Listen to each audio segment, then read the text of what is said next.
ഞാനിന്ന് കുറച്ച് വാഴയിലയൊക്കെ സംഘടിപ്പിച്ച് കൊണ്ടുവന്നിട്ടുണ്ട്. നമുക്ക് ഈ ഇലയൊക്കെ ഒന്ന് വാട്ടിയെടുക്കാം. ഇപ്പോൾ നമ്മളിന്നൊരു നാടൻ വിഭവമാണ് നമ്മളിന്ന് തയ്യാറാക്കാൻ പോകുന്നത്. നമുക്കിവിടെ വാഴയില കിട്ടാൻ കുറച്ച് ബുദ്ധിമുട്ടാണ്. എന്നാലും ഞാനിത് നിങ്ങൾക്ക് വേണ്ടി ഞാനിതെല്ലാം സംഘടിപ്പിച്ച് കൊണ്ടുവന്നിട്ടുള്ളതാണ്. നോർത്ത് ഇന്ത്യൻ ഡിഷാണ് ഇടുന്നതെന്ന് ഭയങ്കര കംപ്ലൈൻ്റ് ഉണ്ട്. നമുക്ക് നോർത്ത് ഇന്ത്യൻ ഡിഷ് ഇട്ടാലും നമുക്ക് നാട്ടിലും കിട്ടുന്നത് മാത്രമാണ്, സാധനങ്ങളൊക്കെ നാട്ടിലും കിട്ടുന്നുണ്ട്. അപ്പം അങ്ങനെയുള്ളതാണ് നമ്മൾ തയ്യാറാക്കാറുള്ളത്. നമുക്കിപ്പം ഈ അട തയ്യാറാക്കാനായിട്ട് നമുക്ക് 200 ഗ്രാം ശർക്കര ഒരു പാത്രത്തിലേക്ക് വെച്ച് അതിലേക്ക് 2 കപ്പ് വെള്ളം ഒഴിച്ചു കൊടുത്തിട്ടുണ്ട്. എന്നിട്ട് നമുക്ക് ഇതൊന്ന് ഉരുക്കിയെടുക്കാം. ഇനി ഞാനിപ്പോൾ ഇവിടെ 2 പഴം എടുത്തിട്ടുണ്ട്. നമുക്ക് സൗത്ത് ഇന്ത്യൻ ബനാനയാണിത്. സൗത്ത് ഇന്ത്യയിൽ മാത്രം കിട്ടുന്ന ഒരു പഴം, നേന്ത്രപ്പഴം. ഇത് 2 എണ്ണം നമുക്ക് ചെറിയ പീസുകളാക്കി ഒന്ന് അരിഞ്ഞെടുക്കാം. ഇപ്പോൾ ഇത് അതിൻ്റെ സ്കിന്നൊക്കെ ഒന്ന് കറുത്ത് പോയിട്ടുണ്ട്. ചൂടുകാലമായതുകൊണ്ടാണ്. പഴം ഒട്ടും കേടായിട്ടുള്ളതൊന്നുമല്ല, നല്ല പഴുത്ത പഴം തന്നെയാണ്. അപ്പോൾ നമുക്കതൊന്ന് ചെറിയ പീസുകളാക്കി ഞാനിവിടെ അരിഞ്ഞ് ഒരു ബൗളിലേക്ക് ഇട്ട് കൊടുത്തിട്ടുണ്ട്.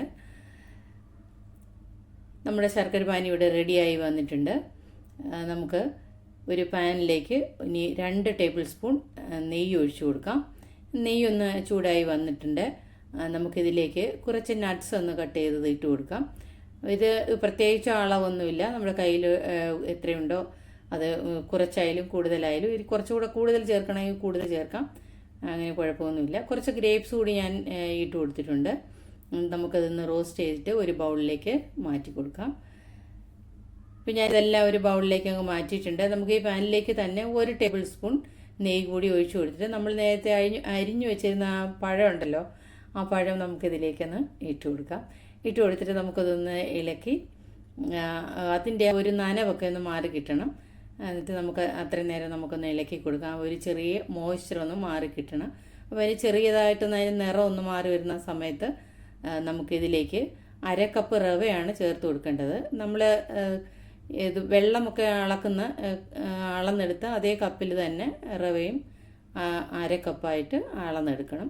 ഇപ്പോൾ നമ്മൾ ഗ്ലാസ്സിലാണെങ്കിൽ 1/2 കപ്പ്, ഒരു 1/2 ഗ്ലാസ് അങ്ങനെയുള്ള കണക്കിൽ എടുത്താൽ മതി.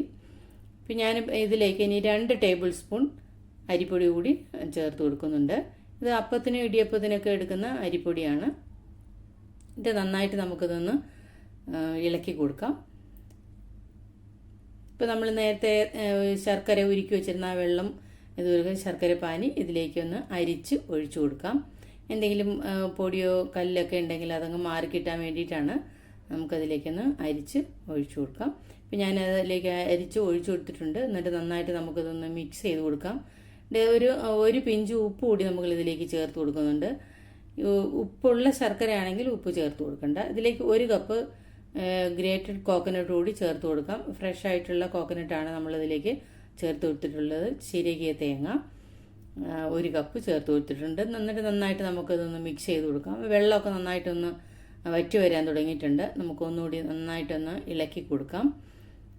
പഴവും എല്ലാം നന്നായിട്ട് യോജിച്ച് വന്നിട്ടുണ്ട്. ഇപ്പോൾ ഈ സമയത്ത് ഒരു ഫ്ലേവറിന് വേണ്ടി ഒരു 1/2 ടീസ്പൂൺ ഏലക്ക പൊടിച്ചതാണ് ചേർത്ത് കൊടുത്തിട്ടുള്ളത്. എന്നിട്ട് ഒന്നുകൂടി നമുക്കതൊന്ന് മിക്സ് ചെയ്ത് കൊടുക്കാം. ഇപ്പോൾ നന്നായിട്ട് ഇതിൻ്റെ വെള്ളമൊക്കെ നന്നായിട്ട് വറ്റി വന്നിട്ടുണ്ട്.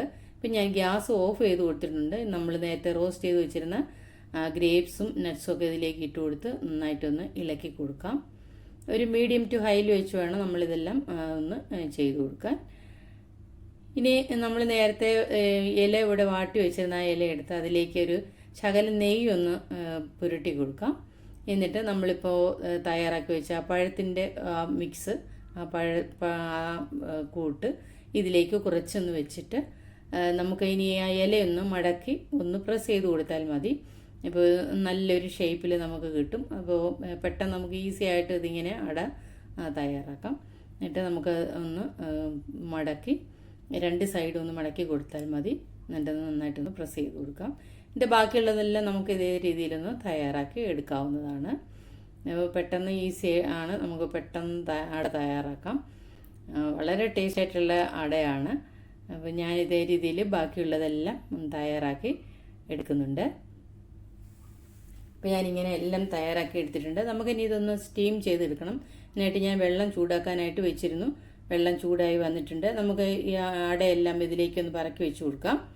ഇപ്പം ഞാനിത് ഇതിലേക്ക് എടുത്തു വെച്ച് കൊടുക്കുന്നുണ്ട്. എന്നിട്ട് നമുക്കിതൊന്ന് സ്റ്റീം ചെയ്തെടുക്കാം. ഒരു 5 മിനിറ്റ് മുതൽ ഒരു 7 മിനിറ്റ് വരെയാണ് നമുക്കിത് വെന്ത് കിട്ടാൻ വേണ്ടിയുള്ള സമയം. അപ്പോൾ നമുക്ക് അത്രയും സമയം ഒന്ന് വെയിറ്റ് ചെയ്യാം. ഒരു 7 മിനിറ്റൊക്കെ ആകുമ്പോൾ നമുക്കിതൊന്ന് തുറന്ന് നോക്കാം. ഇപ്പോൾ ഒരു 7 മിനിറ്റൊക്കെ ആയി വന്നിട്ടുണ്ട്. നമുക്കിതൊന്ന് തുറന്ന് നോക്കാം. ഇപ്പോൾ ഇത് വെന്ത് വന്നിട്ടുണ്ട്. നല്ല ചൂടായിട്ടാണ് ഇരിക്കുന്നത്. നമുക്കൊരു ഡിഷിലേക്ക് ഇത് മാറ്റാവുന്നതാണ്. എന്നിട്ട് ഞാൻ കാണിച്ചു തരാം. ഞാനിപ്പോൾ ഇതൊന്ന് ചെറുതായിട്ടൊന്ന് തണുത്ത് വന്നിട്ടുണ്ട്. ഞാനൊരു ഡിഷിൽ വെച്ചിട്ടുണ്ട്. ഒന്ന് തുറന്ന് കാണിച്ചു തരാം. ഇപ്പോൾ നല്ല അട ഇവിടെ റെഡി ആയിട്ടുണ്ട്. വളരെ ടേസ്റ്റി ആയിട്ടുള്ള അട റെഡി ആയിട്ടുണ്ട്. എല്ലാവരും തയ്യാറാക്കി നോക്കൂ. വളരെ ടേസ്റ്റിയാണ്, ഹെൽത്തിയാണ്. നേന്ത്രപ്പഴവും നെയ്യും റവയൊക്കെ ചേർന്നാണ്, തേങ്ങയൊക്കെ വളരെ ടേസ്റ്റാണ്. കുട്ടികൾക്കൊക്കെ വളരെ ഇഷ്ടപ്പെടും. കുട്ടികൾക്കും മുതിർന്നവർക്കും ഒക്കെ ഉണ്ടാക്കി കൊടുക്കൂ. ഈസി ആയിട്ട് പെട്ടെന്ന് തയ്യാറാക്കാം. ഞാനൊരു ഒന്ന് ടേസ്റ്റ് ചെയ്തുകൂടി നോക്കുന്നുണ്ട്. വളരെ ടേസ്റ്റ് ആയിട്ടുള്ള അട ആണിത്. ആ തേങ്ങയുടെയും പഴത്തിൻ്റെയൊക്കെ നല്ലൊരു ടേസ്റ്റ് വരുന്നുണ്ട്. എല്ലാവരും ഇപ്പം പഴം വീട്ടിലുണ്ടെങ്കിൽ ഇപ്പം തന്നെ തയ്യാറാക്കി നോക്കൂ. ഇത്രയേ ഉള്ളൂ. നമ്മുടെ ചാനൽ ഇതുവരെയും സബ്സ്ക്രൈബ് ചെയ്യാതെ കാണുന്നവരെല്ലാം ഒന്ന് സബ്സ്ക്രൈബ് ചെയ്ത് സപ്പോർട്ട് ചെയ്യാനും കൂട്ടുകാർക്കെല്ലാം ഒന്ന് ഷെയർ ചെയ്ത് കൊടുക്കാനും നിങ്ങളുടെ വിലയേറിയ അഭിപ്രായങ്ങൾ എന്നെ അറിയിക്കാനും മറക്കരുത്. അടുത്തൊരു നല്ലൊരു ഡിഷായിട്ട് കാണുന്നത് വരെ എല്ലാവർക്കും താങ്ക് യു.